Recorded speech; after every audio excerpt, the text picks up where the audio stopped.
Hello, and welcome back to Sex, Love, and the Self. I hope you all had a great week and that things are well in your world. 2024 is off to a slow start over here, but the astrology was supportive of kind of getting a late start this year, so I'm going with it. So over the past couple of weeks, I've had a few conversations with friends about intuition, what it is, how we hear ourselves, and the struggle sometimes to hear ourselves. And what's intuition and what's fear? When do we just know something and when are we acting or feeling afraid? So that's what I wanted to talk about this week. And the thing is, years and years ago, when I was first getting into this idea of energy and manifestation and spiritual growth, I really thought I had kind of dialed into my intuition. In fact, a friend of mine recently told me that she always thought that I sort of naturally acted on my intuition. And I think for a while I did, for sure. But there came a point in my life not long ago when I realized that I was doubting myself at every turn, that I didn't believe in myself, I didn't believe myself in so many different contexts in my life. Even little decisions felt overwhelming. And I came to the realization that I was having this intense level of self-doubt and had become alienated from my intuition because of what I perceived to be a failure in my life. And the thing is, to the outside world, absolutely it was. The situation that I was going through was the collapse of something that I had expected to work out differently, which is such a human response. When things go wrong in our lives, of course, it's natural for us to immediately look at what we did wrong. And maybe that isn't even a natural thing. I think that actually takes a rather self-aware soul to be able to look within when situations aren't working out or when our lives feel like they're not going the way we wanted. I think it's a beautiful and important process to look within and say, how did I participate in this happening this way? How did I participate in creating this reality in my life? But in a more general sense, I think the thing is that we view these things that don't seem to work out as failures, and they're not. We have this perception that if we had done things correctly, things would have worked out. But I don't necessarily believe that's true. Perhaps things didn't work out because they weren't meant to work out.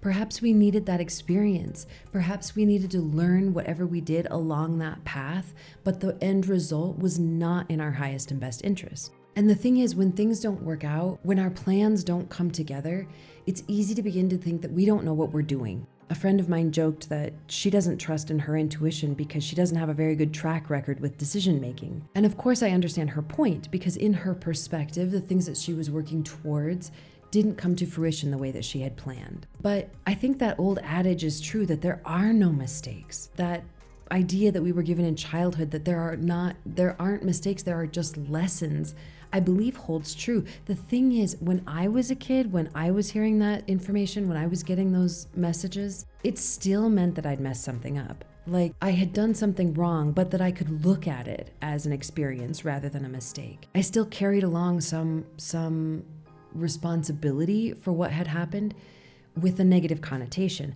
The responsibility in and of itself is important. Absolutely, I want to take responsibility for everything that happens in my life. I am co-creating this life. But that underlying thought that it would have been different if I would have been different, or if I would have acted differently or whatever, I think that's the thing that gets kind of slippery and perhaps a little bit dangerous. Because I think that things can't always work out. That we wouldn't learn anything, we wouldn't grow if things always went the way that we thought they would. Plus, how boring would that be? I think the healthier way, for me at least, to think about this kind of thing, about these kinds of experiences, is that I needed that experience. I needed that reality. And that was easy for me to say in context of something like the accident, for instance, something that was beyond my control that I perceived to happen to me, more or less. I could take responsibility and say I needed that experience to grow. But when I take an action and the result is not what I expected, I need to be able to have that same perspective. I want all of us to be able to have that same perspective. I want to lessen the weight, the intensity of this idea that we can do things in a certain way and have them work out perfectly. And that's not to say that that isn't true. Of course, we can make certain actions and decisions in our lives that will have certain results, absolutely. However, when we do those things and they don't turn out the way that we thought, I think that's the moment when we have to remember that that was part of our lesson, that that was part of our experience. It may have been an unexpected outcome, but it doesn't mean that it was the wrong one. It doesn't mean that what we did didn't result in the absolutely necessary outcome, the outcome that we needed in that moment. In fact, quite the opposite. Perhaps because the outcome, the result was unexpected, it is exactly the thing that we needed, exactly the experience that we wanted on a soul level. And I think now with that perspective, it's so much easier for me to really believe that adage about loving the journey, about the journey being more important than the destination, because I can take some weight off of this idea that I need to act or participate in my life in a certain way to achieve a certain outcome. And rather, I can just follow what my little heart tells me, what my intuition tells me, what I want to do. Believe that that's the right thing for me. Believe that my soul self is asking for this experience, and just let it be that, an experience. Not necessarily a step on a particular path or a road toward a particular outcome, but rather just another of the myriad diverse experiences that I'm giving myself in this life in order to feel being human, in order to experience being human, in order to learn and grow in a way that will eventually manifest in my destiny, let's call it, because it still may not be the outcome that I intended. But so many people that are genuinely happy and truly fulfilled will tell you that they never expected to be where they are in their lives. They never would have chosen this career or this partner or this place to live, but life kind of brought them there. Their series of experiences brought them there. And that was the thing that they didn't know they needed. I was reading this great Psychology Today article recently in kind of researching this idea. And I loved one of the things they pointed out, so I'm going to read it to you. The problem is that most highly sensitive people have not learned to trust themselves. Many have been conditioned to believe that being sensitive is wrong, something to be hidden and ashamed of. We're told to grow thicker skin and to stop taking things so personally. These messages lead us to stop trusting our intuition. Highly sensitive people also then tend to look externally for praise and approval, which takes us even further away from knowing what is best for us. And I love this passage for so many reasons. First of all, because it really calls to light my personal experience, and I think that of probably a lot of you. If you're tuning in and listening to this podcast, I would wager that you're in this same kind of thing, this self-analysis, this personal growth, this feeling that there's something beyond just this life, this very 3D sort of cog in a machine version of a life. And I was specifically told those messages growing up that I was too sensitive, that I needed to lighten up, which ultimately did mean detaching from feeling on a deep level. So over on Patreon this week, I'll talk about how I kind of got back to myself after hearing those messages and subsequently in my life, after having those quote unquote failures that kind of detached me from my ability to trust in my intuition. But here today, I want to talk a little bit about the fallout of that, so to speak, because at its core, getting back to our intuition is a matter of brain reprogramming, which we can do. And like I said, I'll talk about that process on Patreon. But even when we get that done, even when we achieve that sort of rerouting of our neurons or whatever, there's still this doubt that lingers often. When we experience something, when we're in a particular moment and we have these kind of gut feelings, I think that it's very easy for us to waffle between whether or not this is intuition or whether it's fear. And I want to postulate that perhaps they're related. I mean, of course, they're not the same thing, but in both cases, our bodies, our deeper, wise selves that live within us, that sensation in our gut, which is actually full of neurons and is in fact called the second brain by scientists, that part of us knows things.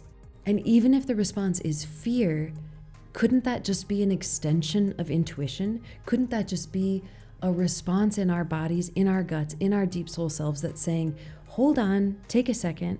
Is this really what you want to do? Fear is not necessarily decisive, or at least we don't have to let it be. It's just a sensation telling us that we might not be okay with this, or that some part of us knows that the outcome of this is not going to be what we expect. And of course, it could also be the influence of our logical selves, our logical brains, telling us that this doesn't make sense, that we quote unquote shouldn't because of societal factors or familial expectations or expectations that we put on ourselves.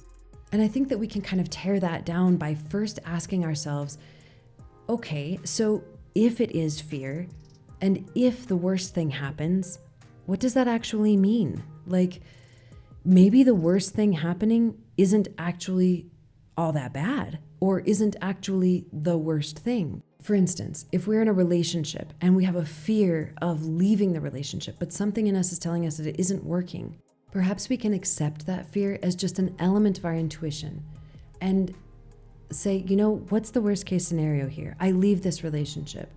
Yes, it would be sad and hard. But if the relationship isn't working, perhaps that's what I need. Perhaps there will be somebody better for me, more well-suited for me on the other side of this journey.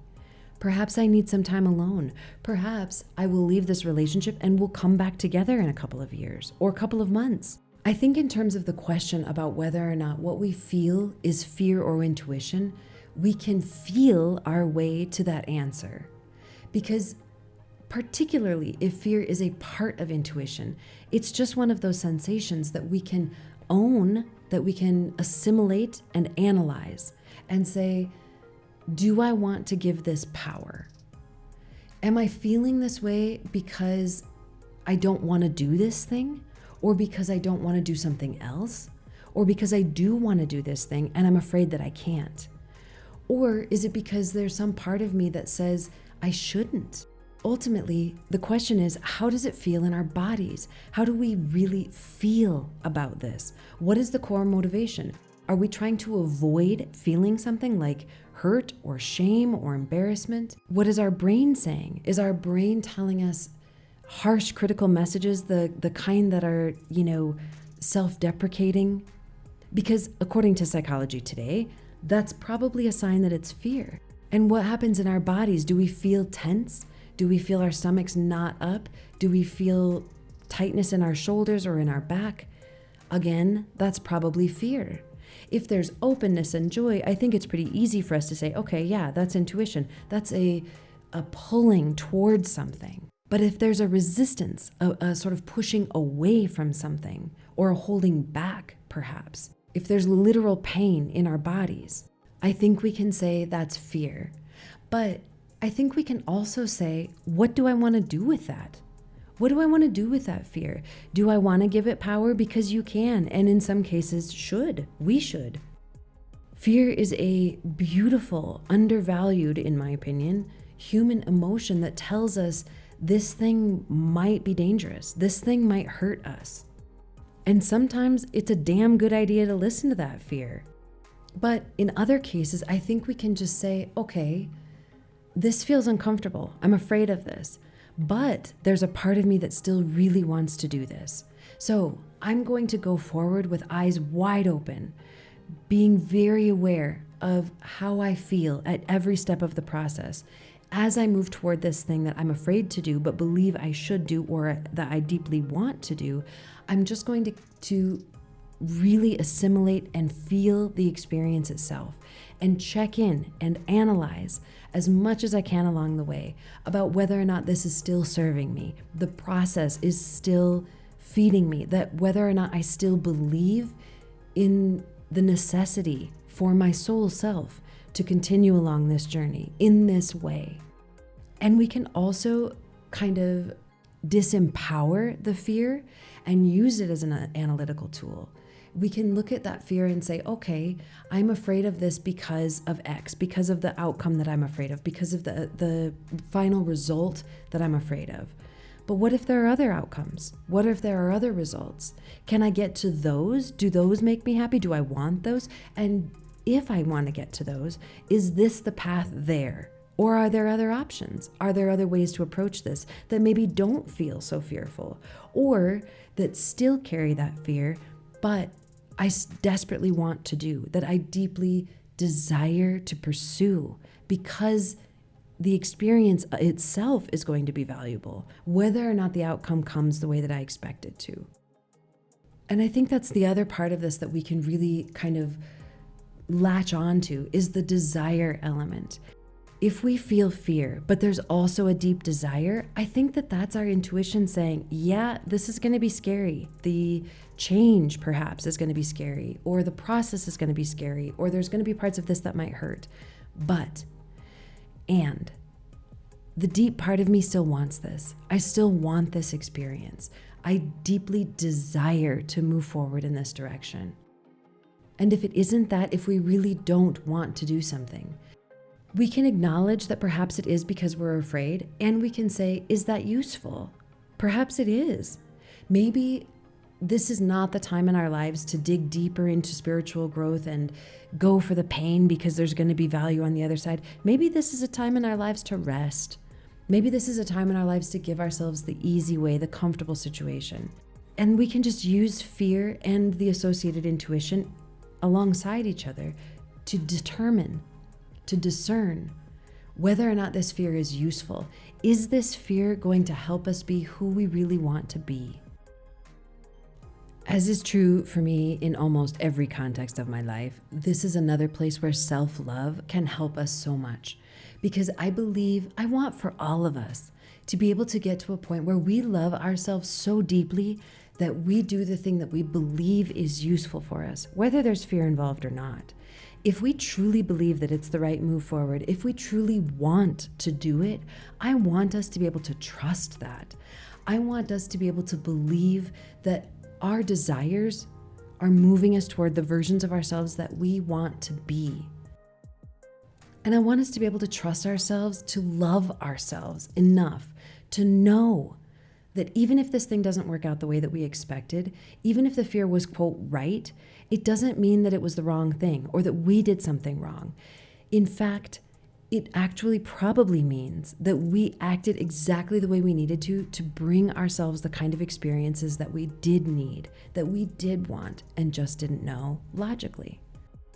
So, I hope you all have a wonderful week filled with blessings, and that you can easily access your power, your intuition, and follow that wild little heart of yours with joy.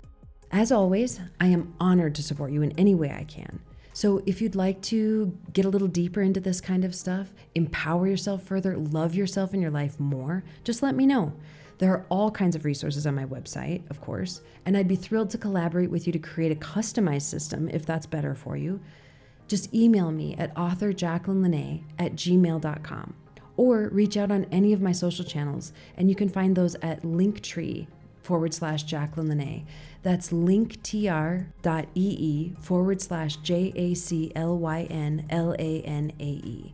And if you'd like to get the deeper dives, the hows of how I develop and practice honing in on my intuition, for instance, or self-love in general, I explore those ideas over on Patreon. That's patreon.com/Jacqueline Lenae. And I'd be thrilled to see you there. Thank you so much for listening. See you next week.